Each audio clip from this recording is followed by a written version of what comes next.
made you an attendee. I was able to click on that. Hopefully that resolves whatever issues you may have.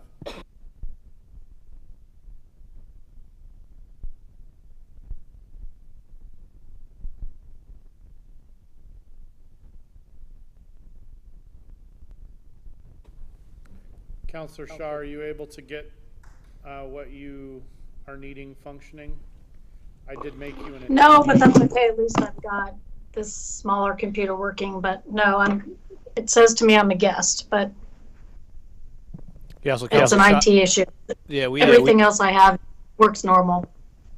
we have you up there twice right now. One as guest and one as your attendee, as the mayor made. I've made.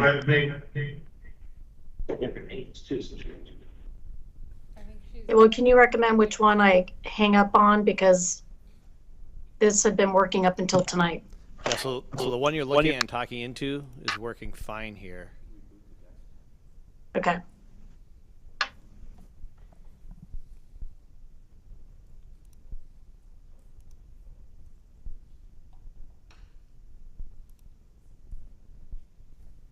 I don't think I have the ability to remove someone. Okay, I think we're live on TV, so I'm going to call this Tigard City Council meeting in order.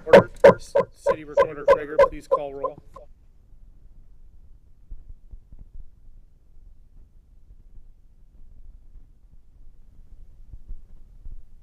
Here. Here. Here. Here.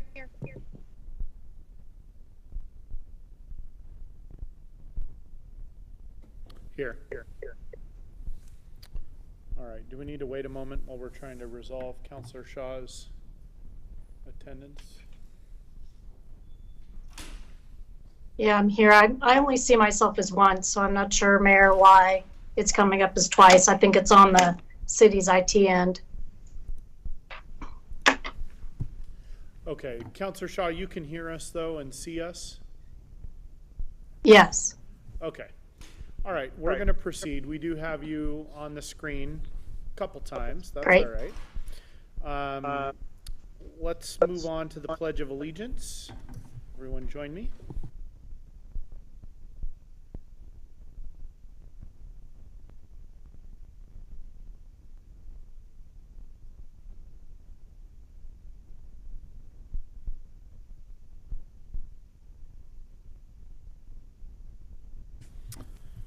All right, thank you.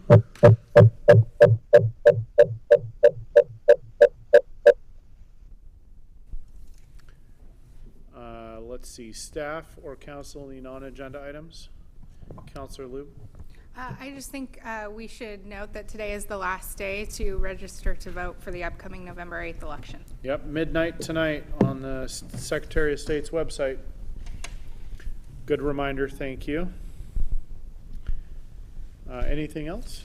Nothing from us. All right. Let's see. We'll move on to public comment. Public comment phone in line is 503-966-4101. And you should call now to be placed in the queue. Let's see. Public comment received before noon today.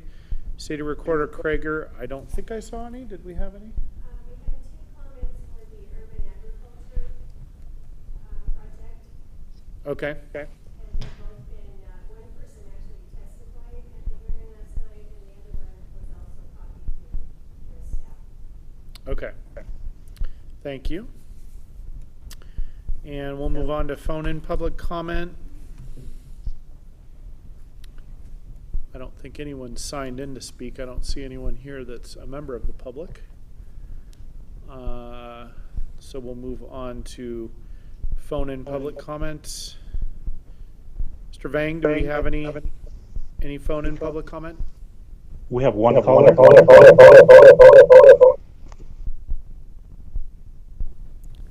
Was that we do have one? We could not hear in the room. Yes, we have one caller. Okay, please put them on.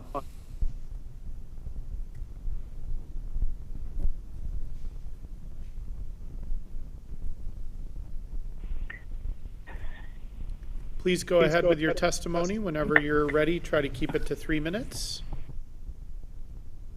Thank you. Good evening, Mayor Snyder and members of the council. Can you hear me? We can. We were initially getting some feedback, but I think it might be okay now if you want to test for a moment. Okay. Okay, thank you. My name is Deborah Imsey, and I am here today on behalf of Multifamily Northwest and our members who represent approximately 300,000 units of rental housing across Oregon. I urge you to hold off on any recommendation to staff to begin drafting ordinances related to renter relocation assistance and proposals for universal legal representation in civil courts for rental contract violations. The council appears to have formulated a regulatory concept by relying solely upon a tenant or tenant advocate perspective without any meaningful input from owners and managers who provide housing in Tigard. In doing so, the council's good intentions may have unintended or negative results by failing to consider the housing provider perspective and lessons learned from other jurisdictions. Multifamily Northwest requests that the council take no action until it has had an opportunity to hear from owners and managers in the community to ensure it has a complete understanding of the issue. For example, you may have seen a study prepared by Eco Northwest that showed a steep decline in housing production and inventory since relocation was adopted in the city of Portland. The study shows that the number of single-family detached rental units in the city of Portland declined from 27,656 units in 2017 to 23,669 in 2020, a loss of 3,987 units. From 2017 to 2020, only 450 multifamily units with 3+ bedrooms were built. During a state-declared housing crisis, this is a 14% reduction in the stock of detached rental housing. The share of detached homes that were rental units decreased from 19% to 16%. And of course, these are the type of units that are most likely to house multi-generational families and families with children. Let me be clear on two things. First, housing providers are not pro-eviction. Evictions are typically a lose-lose situation and are not desirable for either party. Second, Tigard's housing crisis is rooted in a lack of supply. According to our apartment report as of this morning, Tigard sits at a 3.2% vacancy. Anyone familiar with the economics of housing will tell you that is a huge red flag for housing stability, and therefore these concepts must be vetted for their impacts on supply. For all these reasons, Multifamily Northwest requests that the council take no action until it has had an opportunity to hear from owners and managers in your community to ensure it has a complete understanding of these issues. Appreciate all of your time this evening. Thank you. Deborah, thank you for your testimony. And just to be clear, we are in a workshop session, which is not a space that we take action formally. So certainly your feedback is appreciated regardless, but this is not for taking action tonight. And I can promise you that the council will be asking questions of our staff, making sure that all perspectives get included as we move forward. So thank you.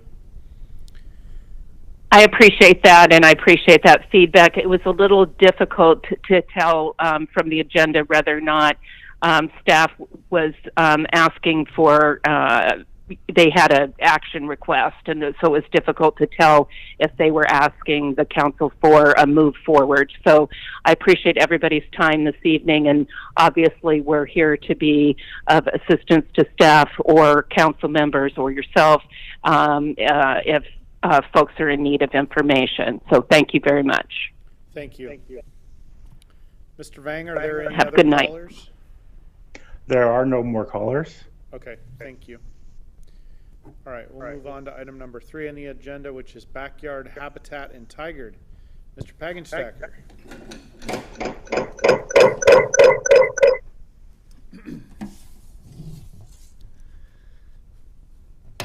Good evening, Mayor Snyder, city councilors. I'm Gary Pagenstacker, project planner with Community Development. I'm delighted to be here at Kenny's request, to be among you before the changing of the guard. This is really wonderful. It's been a while since I've had the pleasure to address you. Tonight I'd like to introduce you to Audubon's Backyard Habitat Certification Program Manager, Megan Vandermark. She's joining us remotely at home with a pickleball injury. Unfortunately, she couldn't join us tonight. Megan Vandermark works for Portland Audubon as one of the co-managers of the Backyard Habitat Program. She has a master's in sustainable development, a bachelor's in women's studies and journalism, and has taken coursework in landscape technology.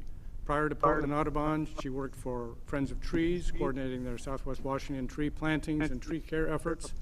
Currently a commissioner on the City of Portland's Urban Forestry Commission. Megan has prepared a PowerPoint presentation on the program, why it's important, how it works, and the City of Tigard's experience with the program since enrolling in 2019. There should be time for questions council may have afterwards. First a note, City Manager Steve Reimers asked me to sort of clarify how this sits in some other current programs that we're doing. One, the urban agricultural project that you heard about recently, Hope Pollard shared with you last week, is specific to livestock management within the city and may be subject to code enforcement. The Backyard Habitat Certification Program focuses on plant management for the benefit of wildlife and is voluntary. Our climate resilient planning effort is about taking action to reduce energy use and eliminate greenhouse gas emissions. By managing our collective backyard landscaping sustainably, the Backyard Habitat Program supports carbon responsible development, including carbon sequestration, water conservation, stormwater quality, through large stature tree plantings, native and habitat friendly plantings, and elimination of invasive weeds and pesticide use. So with that introduction, Megan is visible to us on the screen here, and I'm going to advance the slides at her request. So I'm going to go over here. Yeah, thank you, Gary. And I just wanted to start by thanking everyone for accommodating me virtually. As Gary shared, I sustained a pickleball injury over the weekend, and I am using crutches to get around. So being able to come in virtually was helpful. Is everyone, once Gary is set up, can someone just give me the go-ahead that you can see the presentation? Yeah, we'll do that as soon as the slides are on the screen. Okay, wonderful. And hopefully, Councillor Shaw, you'll also be able to see them.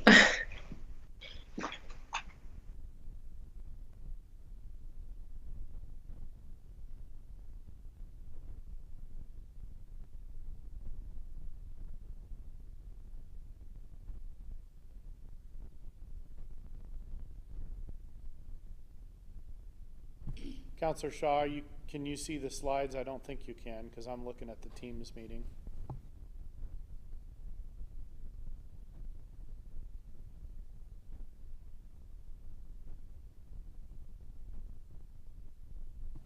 Gary, was this? Yeah, there we go. I can see them. Okay.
Do you have to have an old growth tree to get platinum? Is that what that picture is?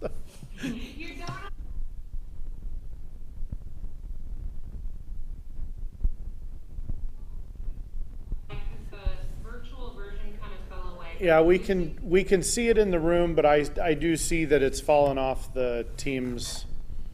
The Teams is now displaying the council chambers again.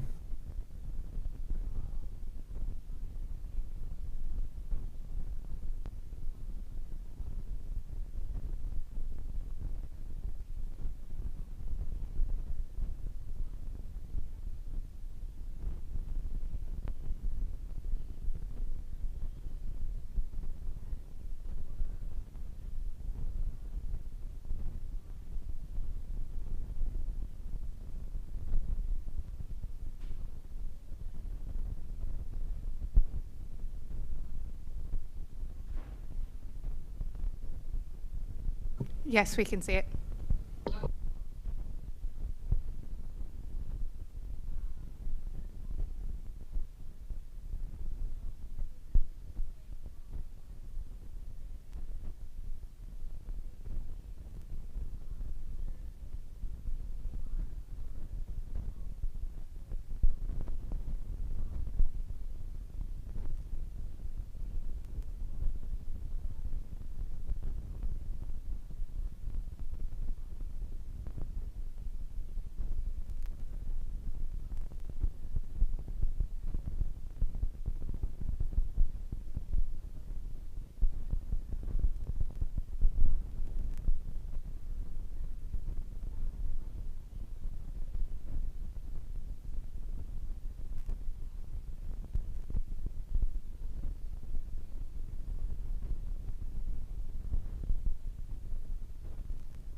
Thank you very much for that presentation. Gary, did you have more? No, I think there's time, if there is time for questions. questions, you. Okay. Just so I'm clear to frame this for the council, is this primarily educational and or suggestive that we get more involved in promoting it as a city, or what is the ask of council, if any? Yeah, if the council wants to support the expansion of the program, I guess it's a chance for you to hear from Megan what that would entail.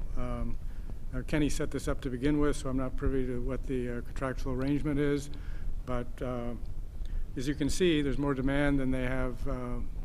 You know, the enrollments are exceeding their target of 20, so there's more demand in the city, and I think other communities like Oswego have more aggressive engagement around it, and they have more resources to enable that to happen. So perhaps a question to Megan about how you ramp up a program in a city. I think that question's probably appropriate. I also think it'd be helpful to know, I mean, we've talked about what I would consider, or Megan talked about a lot of sort of process measures. I'm curious to know about actual outcomes and what, in areas that have done this well, what the net positive result is, not just sort of the theory of it. I don't know if that kind of data is available in the Portland metro area, et cetera, but if she could speak to that, that'd probably be helpful too. How can we get her back on the screen? Is that? Well, Megan, are you still there? She is, Huh. Yeah. and I can see her.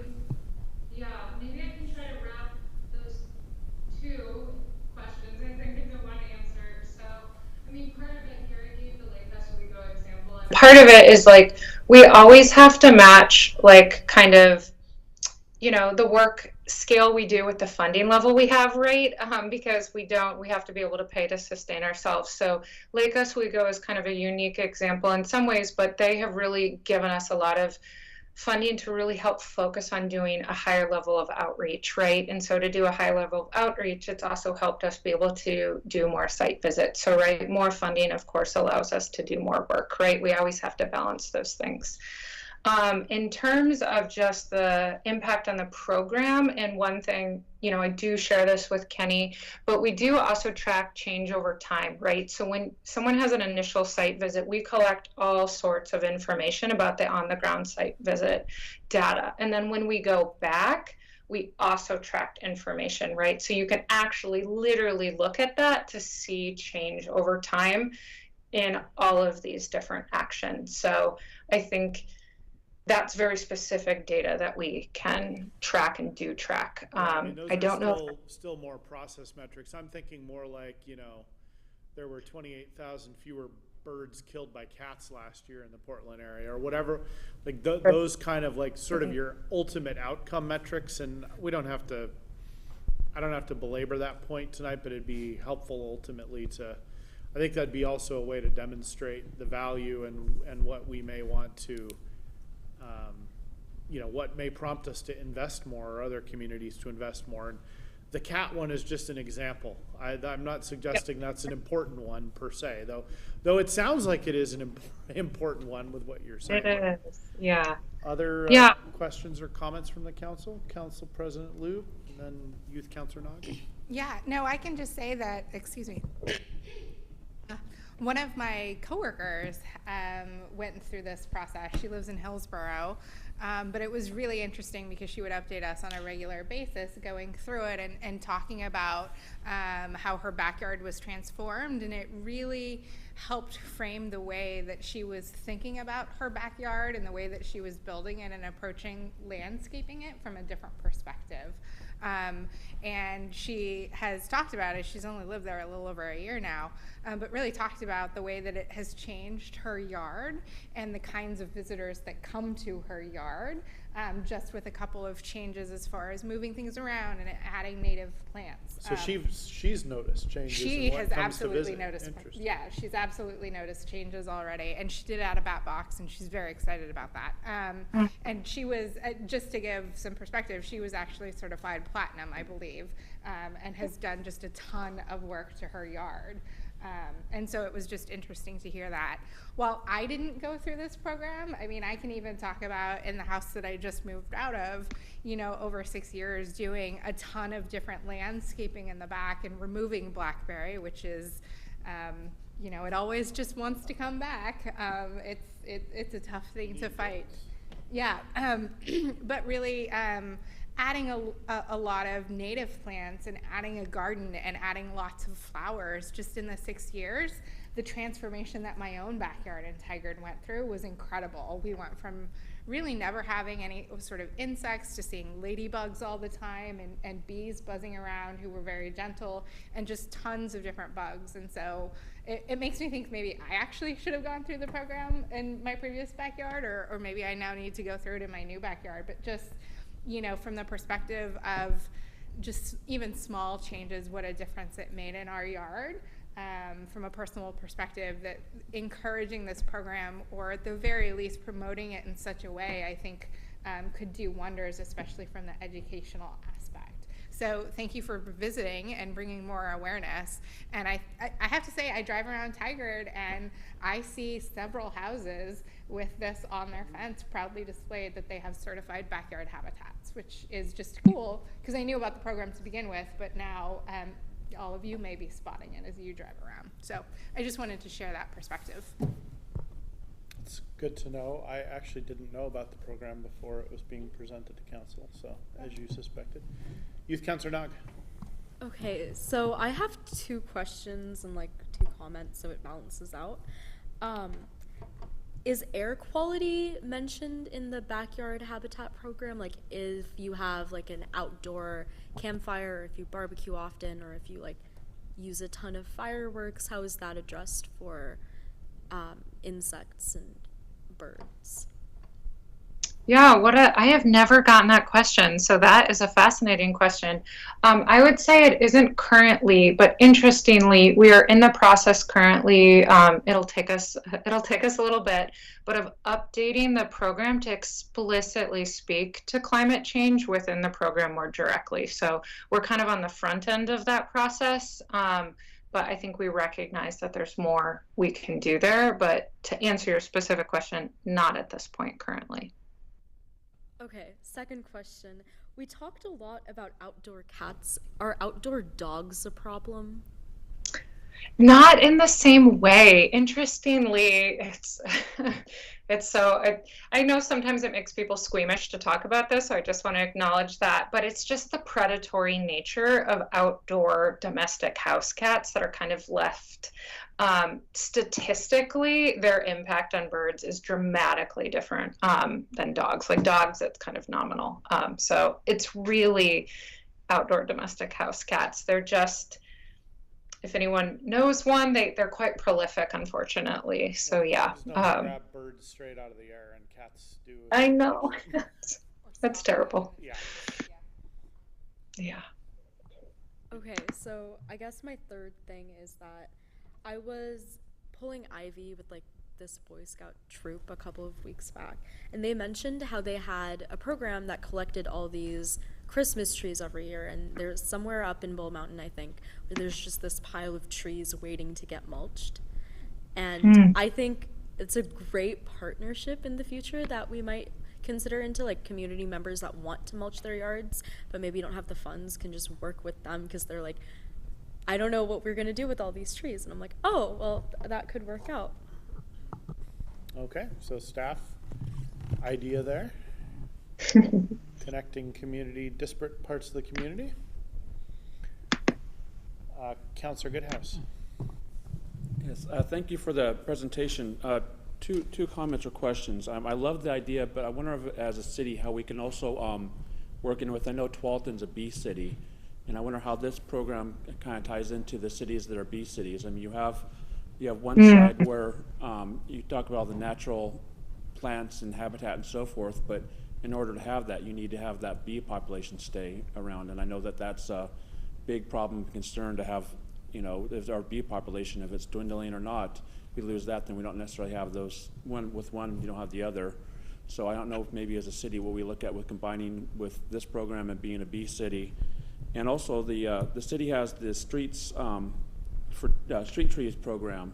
And I wonder how our street trees, where every year residents can apply for those trees, if we can just double check that list and see how people that are looking at doing this program can get the free trees or shrubs or so forth, because anything curb facing can be paid for out of that program, and residents can get that. So it would be a great way too that, I mean, some of those can be $60, $100, or $200 for each tree, or if we link those together and say, hey, here's what it's doing, but let's wait and put your application in and get those street tree in there as well, and make sure that maybe that list, maybe we need to dwindle it down and maybe only make it to ones that fit into this program, or more provide the wildlife or bees or work in this environment and climate. Yeah, no, Councilor Goodhouse, great points with the city of Hillsborough. Also, we work really closely with their staff that work on the Bee City status. And it is something, it's part of why we promote a lot of wildflowers and pollinator meadows, specifically to support our native bee population. So 100% I'm with you, and we make a lot of recommendations and provide a lot of resources related to supporting bee population. So just want to say all of the way. And one thing, and I think we try to do this, but if we ever explicitly know, and I'm happy to work with Kenny and his staff, we will always promote free tree opportunities. This is something we do regularly. So if we know about it, we will promote it. And if it's for street trees and it's not native, I'm still going to support a tree getting in the ground, because it has a lot of additional benefits if it's appropriate. So if there are, we always want to know about opportunities to make resources available to residents. So I'd love to be able to cross-pollinate around both of those to share with residents. No pun intended, I'm sure. I can't help it. I love a good pun. Councilor Newton. Yeah, just really quick. Well, I have several underway in my neighborhood, so I'm very familiar with the program. I think there's 6 now within walking distance. One's been there, I think, that since Tigard started, so they're in different phases along the way. So 2 things I would say. I was walking the other day and I ran across a neighbor who's just starting her program, and she was talking to me about it. And I wonder if you ever, maybe once a year or something, could we do like a tour of homes that are involved in this, and maybe there might be interested people to learn more about it. And she seemed really enthused about telling me about it. So like an open house. Yeah, and you could go, and I mean, I've got one neighbor who's certified and one almost certified and one just starting, so it's just interesting, and then there's a couple of more. The other thing is, I'm embarrassed to say, I have a tree and plant in my yard that are weeds. I didn't know that. They're on the list for weeds. So I also think it would be interesting to give folks just in the community who might be, maybe they're not going to enter the program, but I would be willing to make some changes if I knew that butterfly bushes and vinca, because I inherited them when I bought my house. I had no idea. So I think that also might be interesting to do some education for just all of us in general about what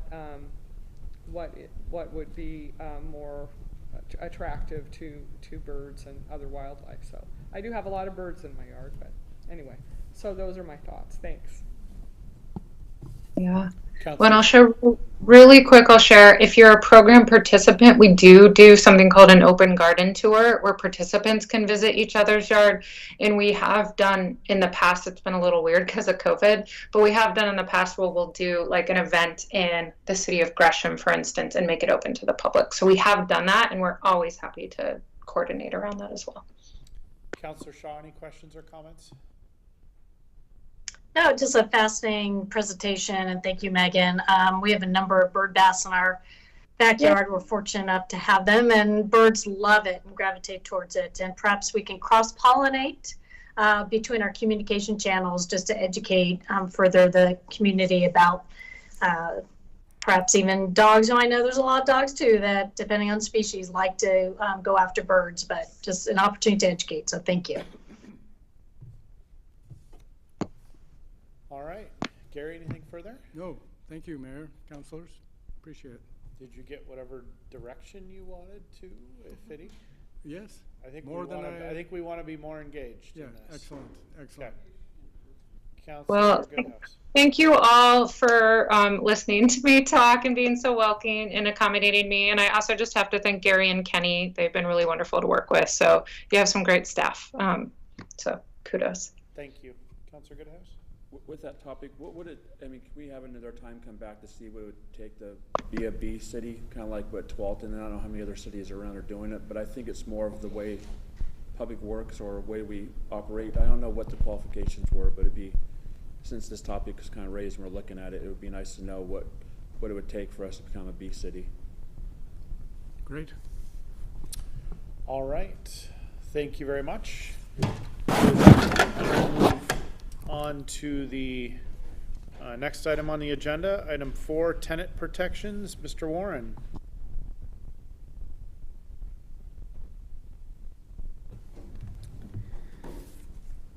All right. First time sharing through Teams Live, so bear with me if this takes a second.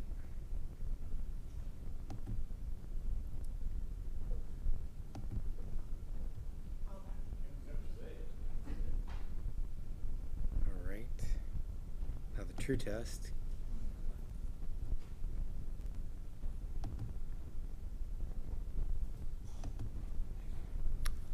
Perfect. Good evening, Mayor Snyder and Council. My name is Skylar Warren. I'm with the Department of Community Development, Senior Planner, and I'm here tonight to continue the discussion about tenant protections and present Council with our first 2 recommendations for a work program to implement new policies to protect the vulnerable renters in our community. So as a reminder, from the briefing that was provided by Community Development Director Kenny Asher back in July, there are 2 broad categories of tenant protections that we are proposing to develop. They can be conceptually divided into 2 categories: eviction protections and habitability protections. Tonight, we are going to focus only on the eviction protections, and we'll bring the habitability protections proposals to a future council meeting for briefing and discussion. So we've researched the other cities with eviction protection programs in place and narrowed down our proposal to 2 possible programs, and I'll talk more about those in a bit. First, I want to set the stage for the discussion by highlighting the connection between these proposals, our adopted goals and policies, and the feedback we have heard from the community. So we have local guidance that helps us to assess these programs. The Affordable Housing Plan, for example, includes a recommendation to consider renter protections and potentially adopt programs to help stabilize renter households. The Housing Needs Analysis similarly highlights our commitment to housing all of Tigard's residents and ensuring equity regardless of tenure. And then we have, of course, heard from the community in events and in the normal course of business, perhaps most notably as a state-designated rent-burdened community. Since the start of that work in, I think, 2018, we've had an annual meeting to discuss the causes and consequences of rent burden with our community members. But we have also heard directly from those affected community members and tenants' rights groups about the issues facing our renting households. So why should we consider policies that protect our renters? As the council is aware, we've had 3 mass evictions of tenants in the past 6 years.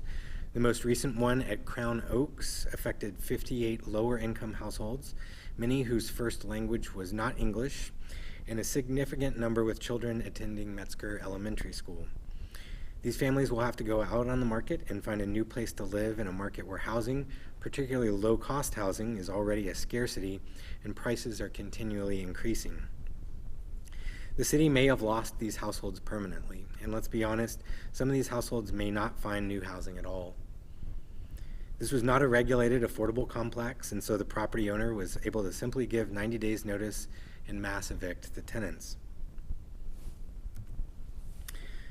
So evictions have been shown to have a significant impact not just on the tenants who've been displaced, but on the broader community.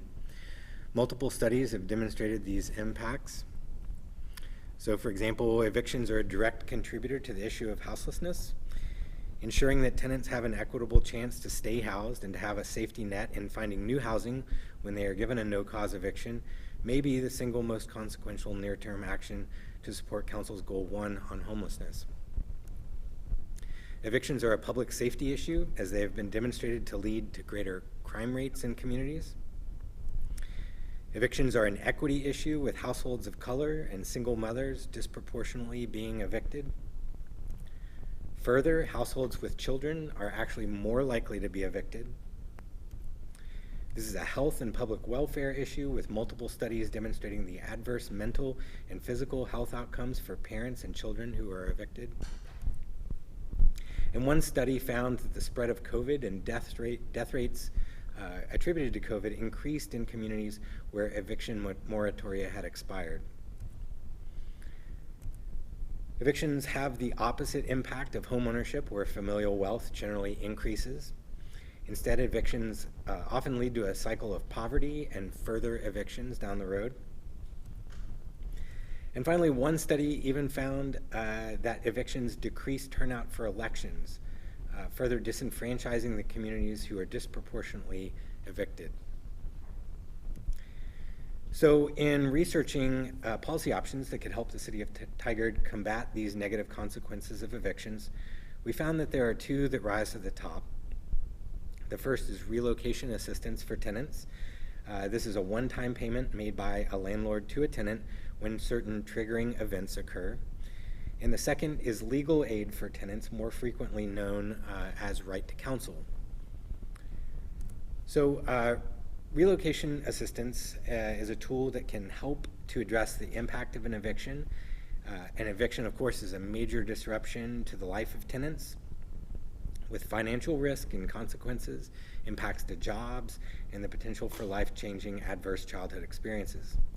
Renter households have been shown by the Harvard Joint Center for Housing Studies to be at a significant financial disadvantage compared to owner households, with around 10% of the typical level of savings. And so relocation payments can help a family with a little economic means to land on their feet. And lastly, it addresses an important issue of equity. While relocation assistance does not prevent no-cause evictions, it can reduce their frequency and their impact, helping to even the playing field.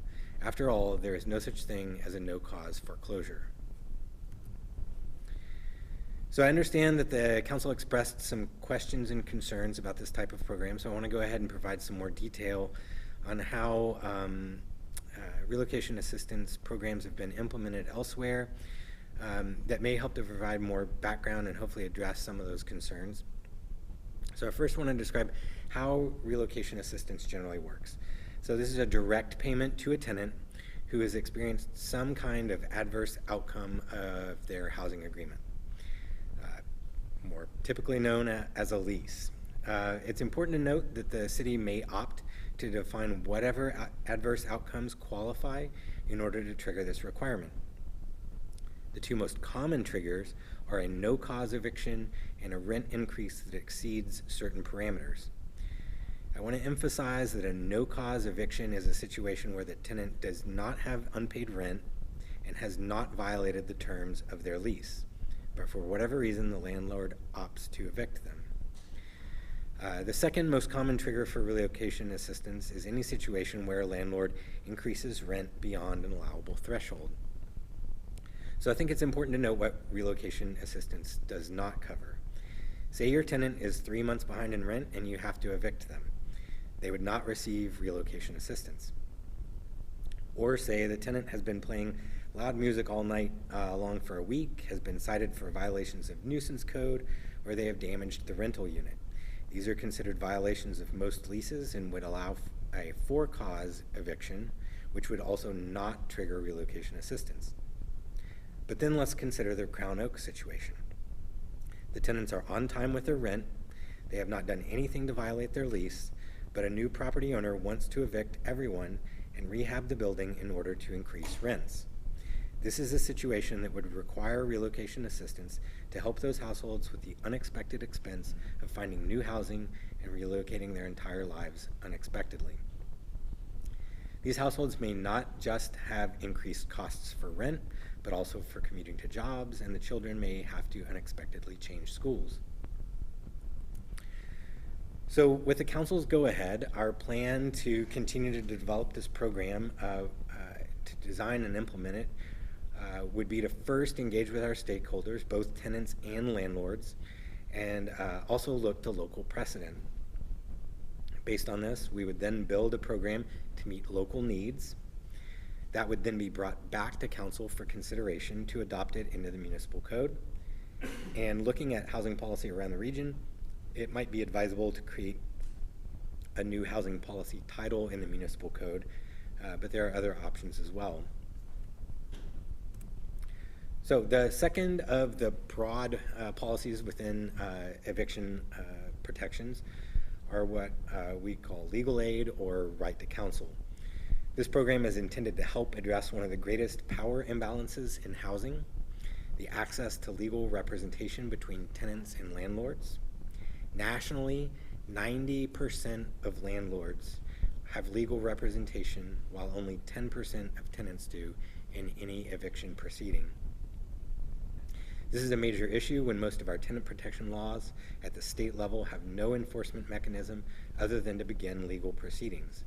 Most tenants are not going to have the knowledge, means, and sometimes English language skills to navigate the complex world of filing legal claims.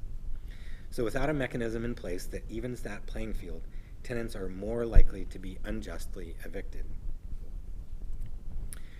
A right to counsel program addresses this inequity by providing free legal assistance to qualified tenants. I say qualified because an initial screening process should first determine that the tenant has a valid claim that could be adjudicated. What we know from the jurisdictions that have implemented this is that it can help to prevent evictions, and I'll show some of those results in a few slides. Generally, this program allows a tenant to assert their rights under the law and can allow courts to reach stipulated settlements that connect tenants with resources and prevent evictions. This program would need to be city funded, but would be operated by a third party. Generally, our implementation of this program would require a few steps. First, of course, we'd need to make a budgetary allocation to fund the program. Then we would need to contract for services with a third party that can screen for qualified tenants and provide legal representation. We would also want to adopt noticing requirements that tenants be informed of their rights and the availability of this program at the time of lease signing, and again at any notice of an adverse action or eviction. And of course, we would want to promote the program to ensure that community members are aware of it. And I promised some data on the impact of legal aid or right to counsel programs, and here it is. This has undoubtedly been one of the more effective interventions to help tenants across the country, leading to reductions in evictions ranging from around 75% to up to 95% in one case. These programs have met with such success that the White House organized a seminar earlier this year with many of the jurisdictions that implemented right to counsel programs, highlighting their success and ultimately their cost savings as well. Of course, the city of Tigard does not have some of the same large social safety net programs that larger cities offer, but the cost savings are remarkable nonetheless, and of course the real benefit is maintaining our community members in stable housing. So with that, I'll end the presentation and take any questions. And as a reminder, the two questions we are asking of council tonight are here. Should we proceed further with the necessary outreach, program development, code changes, and budgeting to bring these programs back to council and eventually online? Thank you. All right, so both of those, let's leave that slide up if you don't mind, because those are our assignments, correct? Correct. Okay. This is our second discussion of this. This is a little bit more refined in scope. Who's got questions or comments? Youth Councilor Nog? I guess I have a quick question. Wasn't there a Senate bill that passed last year providing universal legal representation in Oregon? I'm not aware of that, and I'm not sure if that's in civil proceedings or in criminal proceedings. I think one of the challenges is that we do, all of us in the U.S. have a right to legal representation in criminal proceedings. That's not the case in civil proceedings, and evictions fall under civil proceeding jurisdiction. So I'm not aware of that. It's certainly something I can look into further, but it could be that it was referencing criminal proceedings. I have a follow-up thing. So if legal aid was to pass, would there be a way to also ensure that if one of the people couldn't speak English, would there be a translator there in the room as well? Certainly, I think there are legal assistance programs in place. Oregon Law Center runs one. Of course, they're understaffed and they have more caseload than they could possibly handle. But one of the elements that they provide is interpretation and translation services, and certainly that's something that we would prioritize to ensure that we equitably provided access to the program to all of Tigard's residents. Councillor Shaw, I'm going to go to you. You have any questions or comments? Yeah, thank you, Mayor, and thank you, Senior Planner Warren. Very helpful information. My understanding with the workshop is really to show the topic comprehensively, and this seems to be somewhat skewed. And I think, Mayor, you had answered a question to an earlier caller that said this would be a comprehensive issue. We weren't going to be making recommendations tonight. So I'm a little bit confused as to exactly what we're doing and why we're doing it. I know staff is asking for direction, but it seems to me we've publicly said to an individual called in we weren't going to be taking actions without having a comprehensive background. So if I could get some clarity on that, that'd be helpful. Thank you. I think I don't know if you want to respond, Mr. Warren, or me, but I think that this is a big topic. We're in the middle of dialogue about it. Started over the summer. There's a couple of proposals that staff are bringing now. There may be more later, and you're just looking for direction as to whether we want to proceed. Is that? That's correct. Implementing either one of these programs is going to take some significant amount of staff time to do the necessary outreach and engagement with our stakeholders, further developing the program. Six But- months, 12 months? How much? It could take some time. But what I don't understand is why you can't take that direction now. I mean, you've already met with certain stakeholders. Why couldn't you meet with other stakeholders without having to have this particular direction, which includes staff time and budgetary time? I think our goal is to not spend significant amounts of staff time and capacity on a program that ultimately the council would not be interested in having come back to them for consideration for adoption.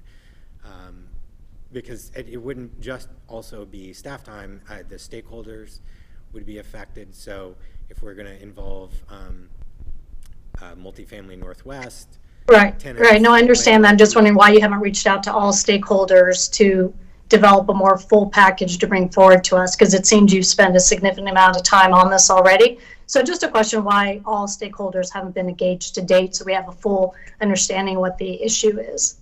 It looks like City Manager Reimer wants to add some clarity here. Thank you, Mayor. Thank you, Councilor Shaw, for the question, and Skylar for the some of the information you provided. You know, this is the kind of that new territory of coming back to the workshops, and really, as Skylar has mentioned, you know, one of the keys is not investing a significant amount of time until we know the council's really interested. And I think this is a really good example of that because of the initial conversation that our Community Development Director, Kenny, brought forward in July. Council had an interest, and so we'd like to learn a little more, and so that's what tonight was. But before we really go any further with this, including that significant engagement, it's really making sure the council's, at least what you know today, is comfortable with us investing that, because as we prioritize time and potentially even resources in the upcoming budget process, this is the type of direction we need early on, and not trying to bring something that's you know, fully baked, if you will, and then why didn't the council engage earlier? And so we're trying to balance it all the time. Well, and I think in July, if I recall, there were quite a few things that we were not that excited about, if I recall. So you're trying to do a mid-process check on a couple of topics and try to start moving the work program forward. Yeah, and I'd say it's mid-process if we keep going, or let's stop the process today and keep focusing on other things. And so that's just the direction we're seeking. Okay. Councilor Shaw, does that help add clarity for you?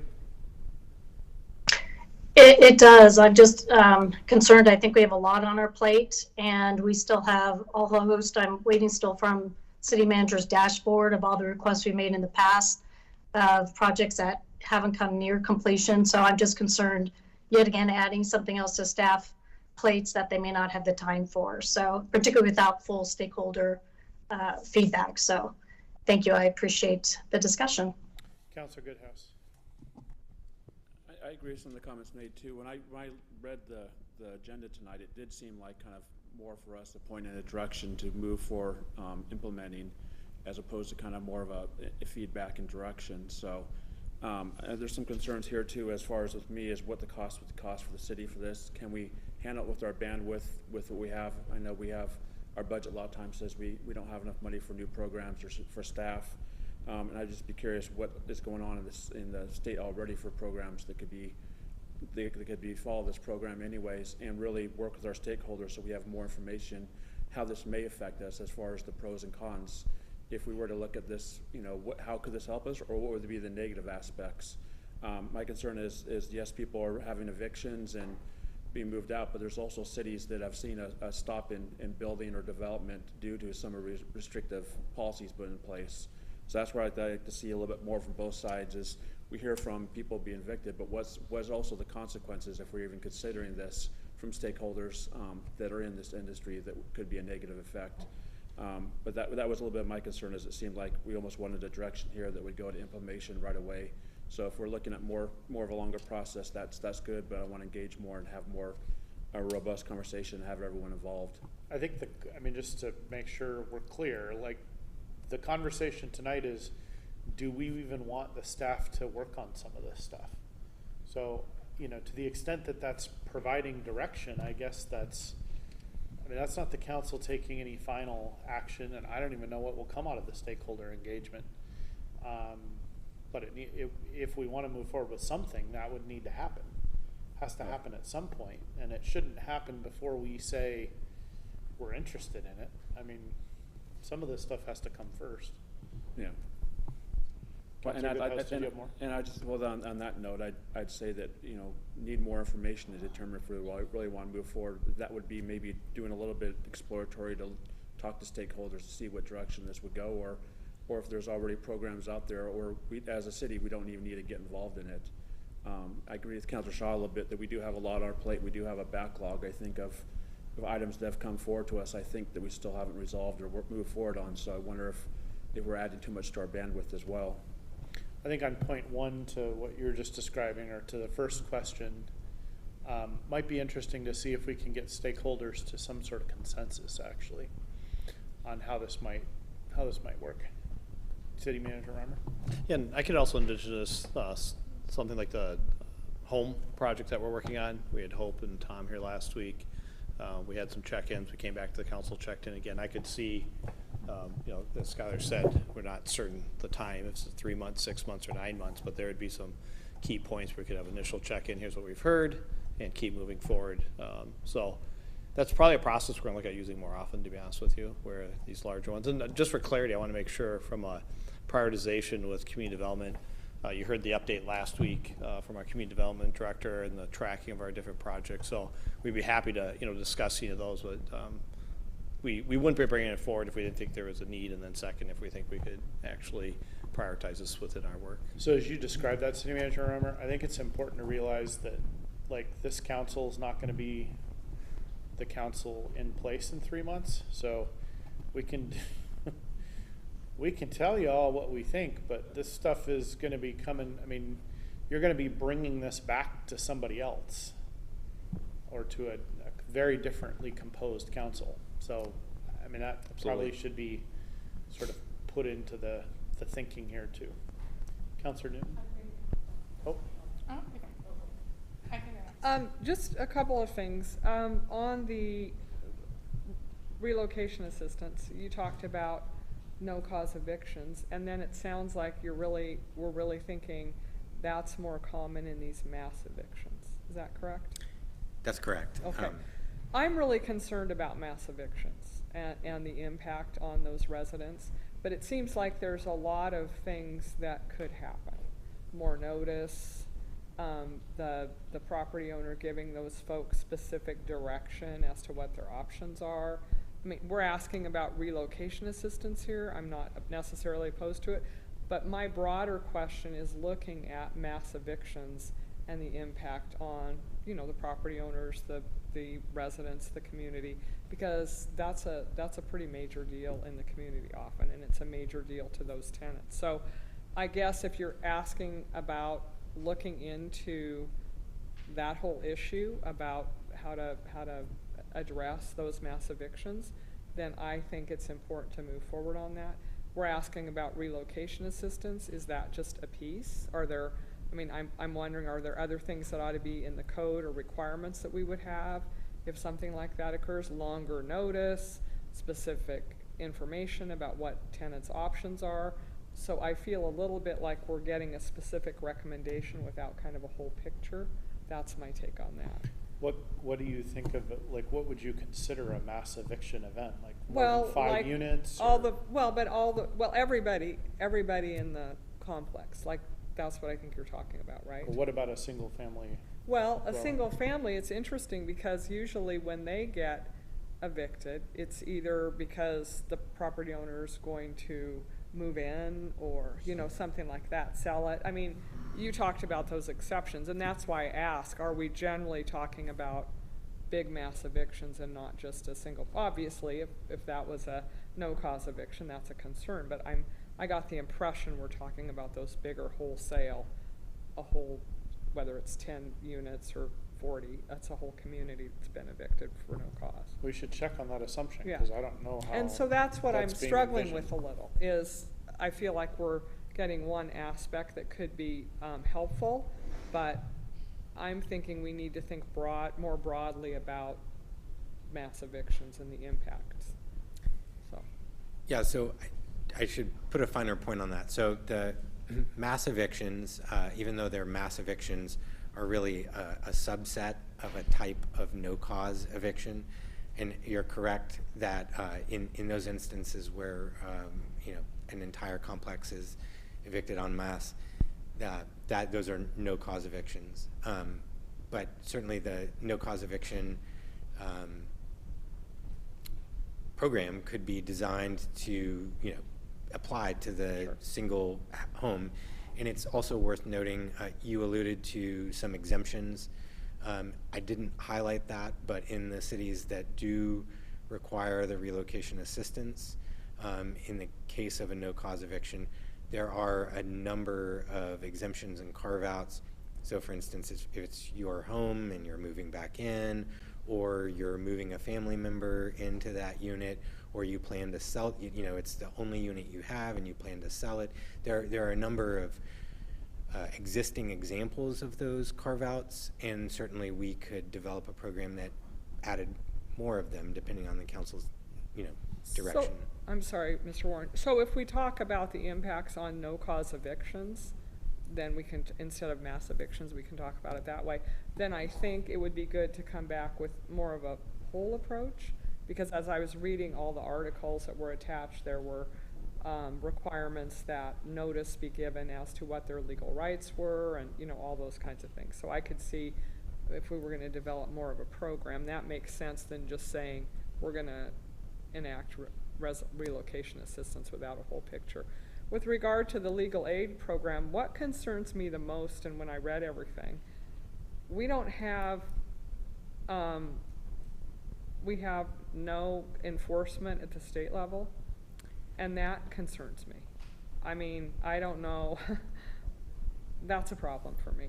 If we're not enforcing that at the state level, and so cities are having to step in, that's a concern for me. I think there might be some more work to do at the statewide level, regionally, whatever, instead of just jumping in like that. That's just a concern I have. Youth Councilor Nog. So I found the Senate bill. It's Senate Bill 1510, so that's just a quick note. But my main kind of question is, why would kind of homeowners be against providing universal legal representation? Why would they be against providing kind of like representation to tenants? Well, at a crude level right now, when 90% of one side is represented and the other is not, then they usually win. I'm not sure that's a good reason, but I'm gonna guess that would be a reason why they wouldn't want that. I would guess though that it comes down to cost, where the money's coming from. It's not that I think people are against it. It's, Well, we're talking about a program the city pays for, though. yeah, but where do we get that money from? I guess would be the question. I think in the bill itself, there was a bit of allocation from the state of Oregon Treasury that would be reallocating money for the program. So perhaps. Certainly nowhere enough we would need. It's not a significant amount, Youth Council NOG, to pay for anywhere close to what the city would need. And Councilor Shaw, are you familiar with that bill? Did it actually pass through both chambers? I don't know if it passed, but I know I read through the bill and there was not enough money that was going to be allocated. And that's why a number of cities went to and discussed that there was concerns. I don't know the status because it's not directly involved with my day-to-day, but I know it was something we looked at from a budgetary standpoint. Youth Councilor Nog, anything further? Council President Liu? Yeah, no, as I was listening to everybody, I was thinking about my experience as a kid in a single parent household with, there was 2 of us kids, and we lived in low income housing, and what a disruption like this would have done for us. And I mean, it would have had devastating consequences to our lives, especially if we would have moved, and what that could have meant for all sorts of different behaviors and all of the things that you talked about, Skylar. And so I worry about those no-cause evictions and what they are doing to our community members. I mean, it absolutely breaks my heart. Excuse me, today there's something in my throat. For the 58 units at Crown Oaks, 90 days notice, mass evicted, with probably a lot of kids going to Metzger Elementary School, which is our, area of most need to begin with. It just speaks to, I want us to be a community that supports each other in the kind of way that we have regulations that encourage people to be able to stay in their homes, to balance out the power of those no-cause evictions. Because I think it speaks to 90% of owners have legal representation and 10% of tenants do. That is such a power balance inequity that it's important to me that we see that and we acknowledge that, and we talk about reasonable steps of bringing stakeholders to the table to talk about ways that we can protect those tenants through no-cause eviction. So I like what Councilor Newton was talking about, a little bit of a more holistic look, and I think there's certainly room for carve-outs to take place. But I am in favor of us continuing to move forward into this and having community discussions with those stakeholders to see what comes out of it. Well, I'm going to summarize by saying I think we're at least listening to everybody. We're kind of all over the place a little bit. And given that you're going to be bringing this back to a completely different city council, I guess I'm just wondering, if we had clear direction, I feel like we could sort of send the team off and maybe have them come back and bring something that was well endorsed by this council to the next council. But I guess I'm questioning the relative value of doing that when we don't even have a clear sort of thought path. Councilor Newton? Mr. Mayor, I think I did hear, though, unanimity in terms of at least talking about it with stakeholders. So I heard that. Yeah, so, but, yeah. Okay, so Yeah. yes, I agree about that, and I actually thought about that, and maybe we do propose that. But about what? Well, I think I heard folks, maybe everybody can give me the eye, but I think I heard folks interested in looking at the impacts on the community for these no-cause evictions. I think I heard some unanimity. Okay, so engagement about just the no-cause that. eviction topic and broader than just the relocation assistance, so more broad than that. Right. Okay, so is there consensus on that, I'm looking to Counselor Shaw too. Is that acceptable? Yeah, I like the idea of having a broader topic because I think those recommendations were very specific.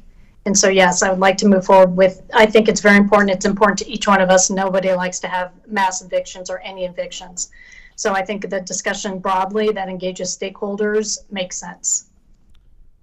Counselor Goodhouse, you can support that as Yeah, well. I agree broadly, as if there's any, and especially if there's more details of any bills that have been passed or what those details are for to answer some of those questions, but a broader discussion. Well, I would, again, I will reiterate a point I made earlier, as this, if the engagement is going to move forward, I would be trying on the, particularly on the first subject, broader on the first subject of coming with some sort of group consensus, if there's possibly one that could come to the council in the future. I think that would be the best way to go, if possible. Okay, Councillor Newton, did you hear anything on the the second question that I didn't really might be hear a missing? consensus on that, but. No. So. Okay. Others agree. Council President Loop? I mean, it just feels like if there's things going on the state level, we should tap into that and see if maybe we can lobby a little harder for an actual program that, you know, provides enough assistance to do something. So some homework on what actually was passed, what the funding was, how we can engage, and maybe new state rep and state senator can help push some things. That's more the direction the council would suggest the future council go. Is that okay? Supportive? Okay. And Councillor Shaw, you okay with that? Sorry, I got a lot of whiplash with the neck here trying to track all of you. You're very big and tall and high on the screen. So what do you say? That sounds somewhat scary. But yes, that I would move forward with that approach, Mayor. Thank you. Okay. Mr. Warren, is that, I know that's probably not the direction you thought you were coming for, but is that acceptable? Or do you have any other questions or follow-up? I think so. I just want to clarify, just for my purposes in engaging with the stakeholders, I know broad is just that, it's broad. But are you suggesting that we open up the conversation not about not about relocation assistance. Not about relocation assistance, Not but about necessarily, that could be one of many tools that might be considered. Thank you. Generally, nobody likes no-cause evictions. Right. So what are the tools we can use? Okay. Yeah. Is that is what you needed? That works, Okay. yes. All right. That's a topic I may eventually come testify as a community member about, I think. Maybe. All right, we have no non-agenda items other than Council President Lube. You want to plug the voter registration? Now they got even fewer hours to do it. You want to plug it again? Yes, today is the last day to register to vote in the state of Oregon. So please hit the Secretary of State website by midnight, including address changes, which I just recently went through. Thank you. Councilor Goodhouse? Just want to point out that I noticed when we were talking about the slides and then whether or not they could be seen or not. I know when I was absent for when the meetings went back that when you watch the videos from home, you can't see the slideshow, and so it might be something that if we have residents or interested parties that go back, if we can figure out the technology for the slides to be part of that, because when that slideshow is being done, you just see only the council, the faces on the screen. You don't see the slideshow. And so it might be something if someone's watching it, but for them to be able to go back and find a previous packet and find the slideshow, it'd be great to have that slideshow part of that that recording, so it could be also documented and be there for people to be able to see that all in one spot. All right, thank you. Any other non-agenda items? All right, we do not have executive session scheduled. Is there a motion for adjournment? I move to adjourn. I'll second. Okay, it's been moved and seconded. All in favor of adjournment, please say aye. Aye. Aye. Aye. And Councillor Shaw, you've got to vote yourself. You voted aye? Aye. Okay. Thank you, since you're remote. All right, we're adjourned. Good night, Tigard.